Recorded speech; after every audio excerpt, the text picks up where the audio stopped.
এখন আমি যে লোকেশনে দাঁড়িয়ে, এটা হলো কৃষ্ণনগর সেনকোর একদম সামনে। আর দিনটা ছিল সরস্বতী পুজোর পরের দিন, আর ঠান্ডাও ছিল সেই রকম। আর ভিড়টা দেখো জাস্ট রাস্তায়, আর এদিকে এত জ্যাম, আর তার মধ্যে চলছে ফাংশন।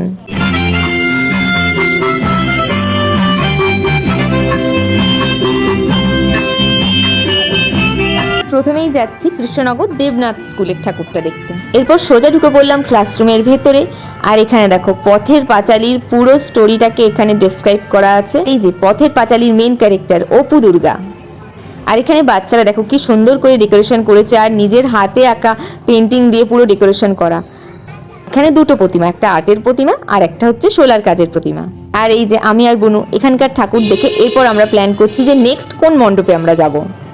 আর এই দিনকে আমি, বুনু, ইস্যু আর মা আমরা 4 জনে মিলে বেরিয়েছিলাম ঠাকুর দেখতে। আর ঢাকের আওয়াজ ছাড়া তো পুজো ইনকমপ্লিট। এরপর ক্লাব শহর, এদের থিম ছিল নকশি কথা। এখানে তাল গাছ, চাঁদ যেগুলো দেখতে পাচ্ছ, এগুলো হাতের বুননের মাধ্যমেই কিন্তু তৈরি হয়েছে মণ্ডপটা। আর প্রতিমাটাও ছিল তেমনই আর্টিস্টিক।